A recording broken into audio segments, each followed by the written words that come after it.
Thank you very much for joining me. Like I said earlier today, Tinubu has paralyzed the greatest leaders of the North. The Sultan, the America has given Tinubu the backing. Ban Sharia. We must understand that as a nation, the only reason why the North are so powerful, so influential, why they can tell you that we are the ones that is the kingmaker. They say it boastfully. You see the likes of Buhari, you see the likes of Erufai, you will even see the likes of Atiku come out. Oh, what do you think Atiku is so confident that he will unseat a southern incumbent president, knowing fully well that it is still the turn of the South? It is because of Sharia. These people have for many years used this tool as a political tool. They sort of, manipulate the minds of their youth, of their mothers, their daughters. They tell them if you go against your religious leader, it is against the Sharia. They never knew that Tinubu was a Bajwa Muslim. Don't get me wrong, I'm not saying Tinubu is not a Muslim. But I mean, Tinubu is a Muslim, a liberal one for that matter. Tinubu can decide to sleep in the church for 1 month. Yes, that is who he is. As far as he would use it for his own political gain, he doesn't mind. He used that mechanism, he used that scope, and he was able to cajole them, deceive them. He taught them what we call a Wedu logic. Very, very what? Slicky. Today, the Sultan looks himself, the North looks themselves, the Emirs look themselves, the faithful, the Islamians look themselves in the mirror, and what they see is nothing but their downfall. They can't believe it. If there's anything they can wish for, is to take the hands of time backwards to 2022. Maybe perhaps they would have then said, okay, let us go for Obi. Because I don't think an Obi would have betrayed the North the way Tinubu has done. He has decimated the Northern hegemony. That political tool that they've used to hypnotize the North, even us in the South here, we have been in so many, especially in the Southwest. You can see how radical Islam has crept into our social fabric. How you will find out that Yorubas in some instances are divided. In fact, amongst the Muslim Yoruba Afars, you will see some Afar in Ogun State tackling the Muslim Afar in Oyo, telling that, why would you invite Shegumi to Ibadan? It is there. We saw it. We saw how some Afar in Ilori, how they will be tackling Afar in Ogun State, in Osun State, in Ondo State. Why? Because it is that Sharia, that very powerful tool, has crept into our national discourse. It has become a weapon that has been thrown at the people to shape, to correct their decision making. Yes. If Peter Obi couldn't get 25% in most of those northern states, on what premise did you think they marketed him? They demarketed Peter Obi. They said Peter Obi wants to bring Aram.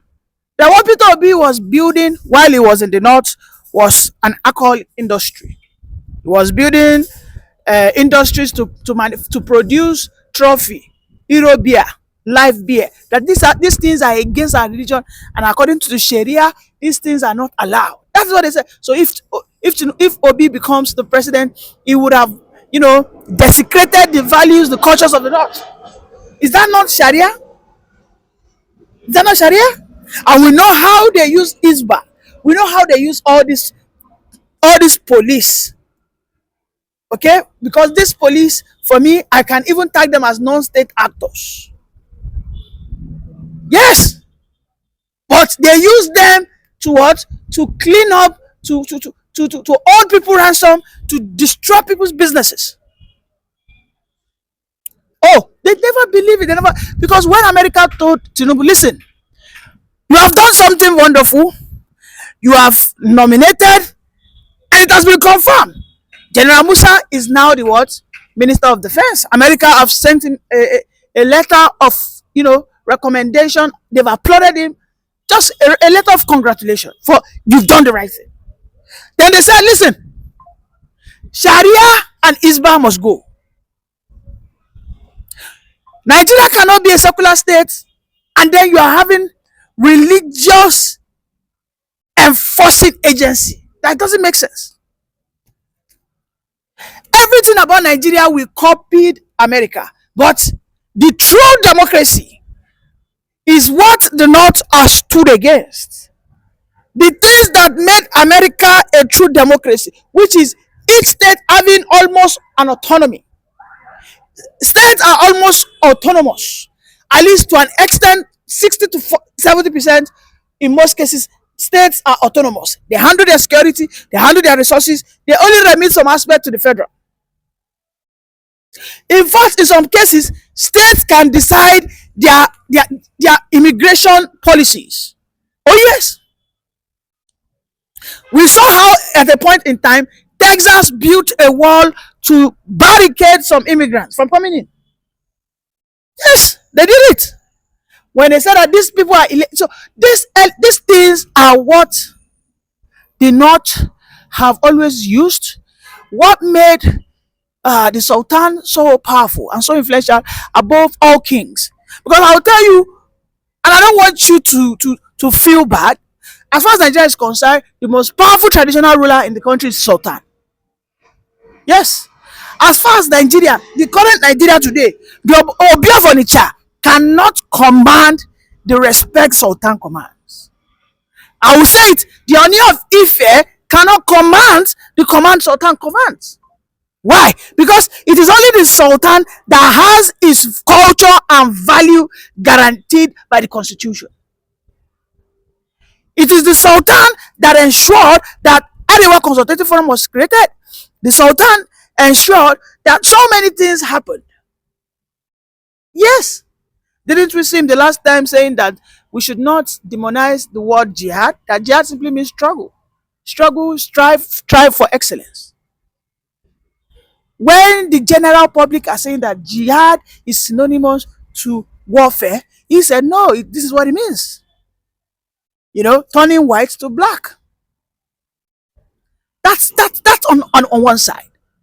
Today, General Musa, in just less than an hour ago, General Musa was scrutinized. He was turned to the left, turned to the right. Maybe they will find some baggages in him. If he has any corruption allegation cases, no, but nothing was found.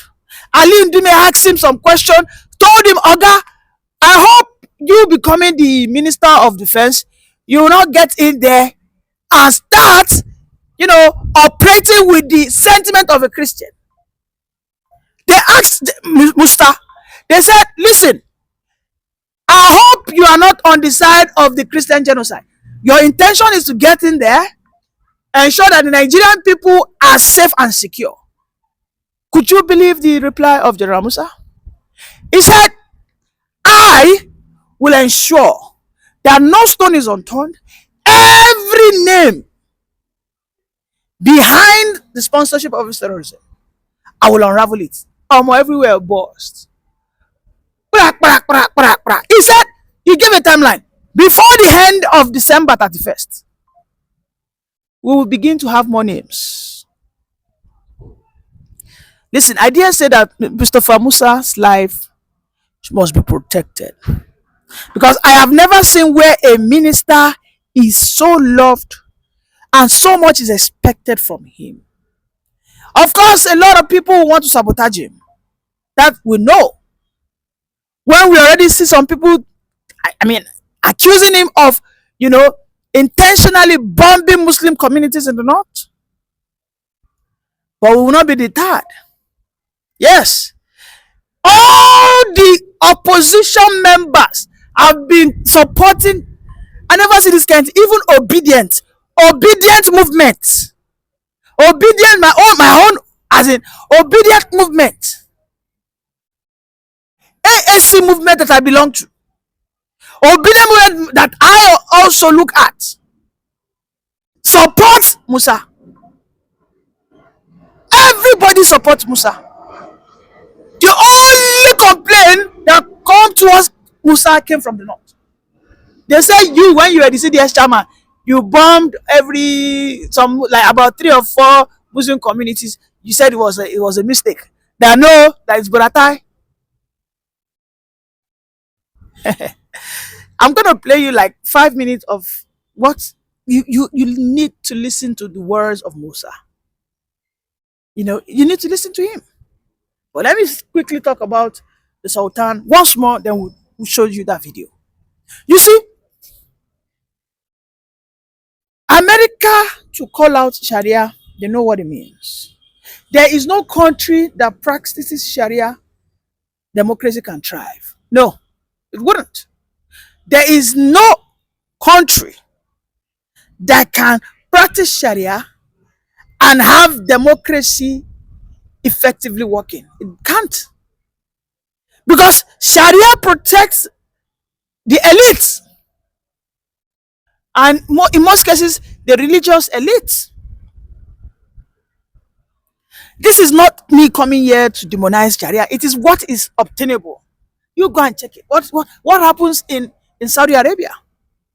In most countries where they practice Sharia, wholeheartedly, they are mostly aristocrats, or shall I say, a monarchical system of governance. In Saudi, take a look at it, in Egypt, in Morocco, in Tunisia, in Algeria, most of these countries are monarchical or aristocratic in nature.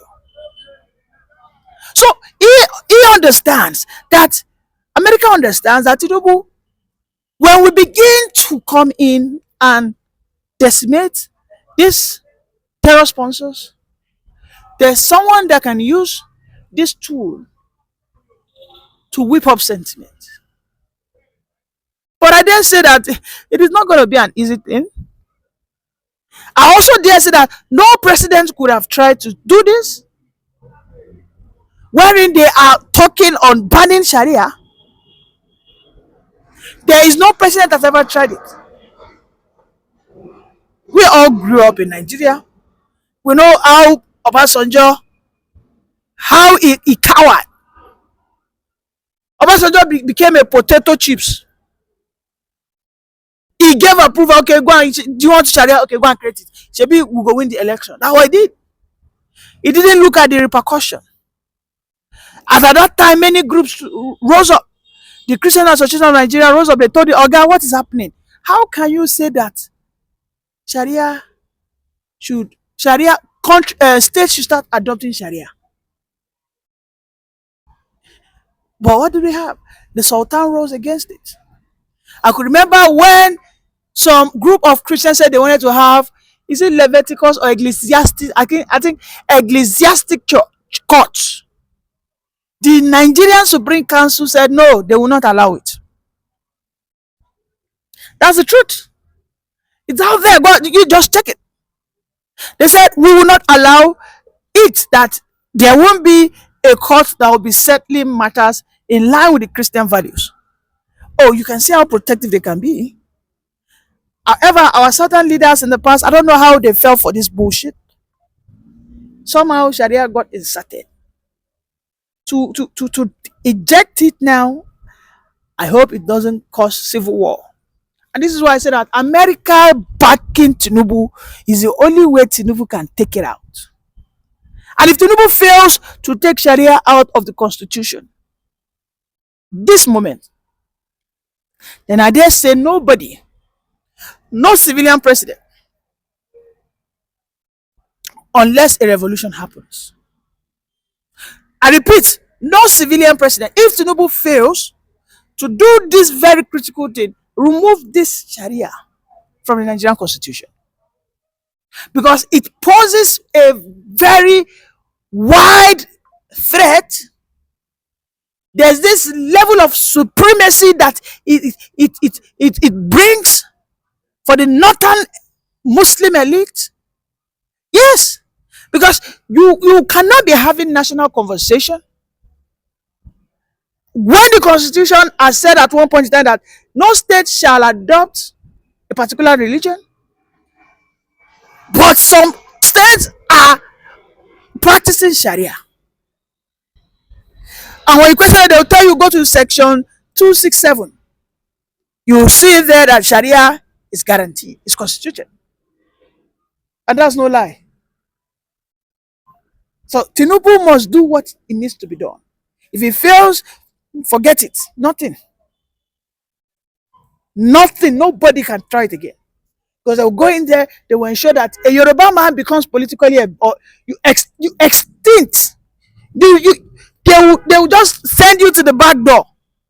Go and sit down at the back seat, you never reach your turn. Maybe you go take another 30 years. Tinubu might be the last Yoruba president. And this is why we have to take all our chances. Tell him, Baba, take out this thing.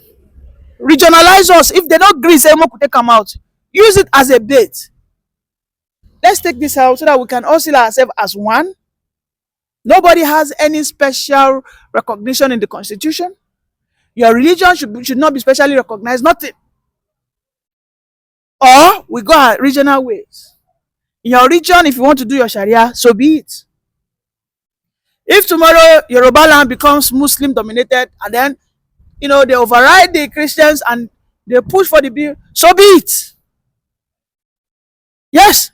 Because if care is not taken, if care is not, if care is not taken, the Southwest will become Muslim dominated. That's for sure. Take a look at the governors and their heads,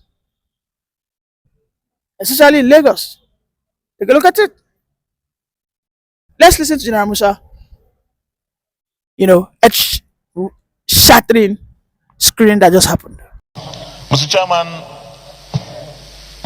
I have a very first hand experience of working with the former Chief of Defense Staff, the Ministerial Presidential Nominee, General C.G. Musa.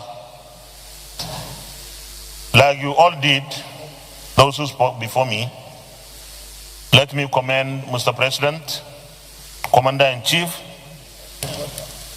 Senator Bola Ahmed Tinubu, GCFR, for this nomination. And it is a very significant nomination at this time. In fact, probably this is the only, as far as I can remember, the only ministerial nomination that almost everyone in the country is saying, yes, this is the right thing to do and is the right person to be. We are so united in this country today over the nomination. Mr. Chairman, while he was CDS, Chief of Defense Staff, when we worked together with him, I saw sense of duty, sense of patriotism, sense of nationalism, professionalism, humility, and firmness. We cannot have it better than this. I congratulate him even before the confirmation. And from everything and everyone that has said anything, I'm sure this Senate will confirm him by the grace of God. But Mr. President, as much as we all know that this is a highly professional person, capable person, patriotic person, the Hausa man says, you don't approach fire with empty hand. Say, unless kokana da magani ko kai sharifi ne. That is to say, either you have antidote that fire will not burn you, or you are a sheriff. I don't know what a sheriff is in. You are born with that natural endowment that fire will not harm you. What I mean Mr. Chairman, when we give him the job and Mr. President appoints him and swears him in, let's enable him and armed forces with what they need to operate optimally as much as we can. No investment in our armed forces and other security agencies today in Nigeria is too much. And I know Mr. President has been doing so much. He has ramped up funding for our security agencies and armed forces. But let's take this opportunity that we now have the kind of people we need in the armed forces at the leadership level. We motivate those that are in the field and encourage them by giving them what they need. Because no matter how professional they are, they cannot operate in vacuum. I believe that budget 2026, when it comes, should have more and more layers of additional resources for armed forces. And we should never make the opportunity we have slips, because our armed forces are totally committed, geared to fighting the insurgency and banditry to its finish. So let's push them with more resources and hold them responsible. Thank you very much, Mr. Chairman. Thank you.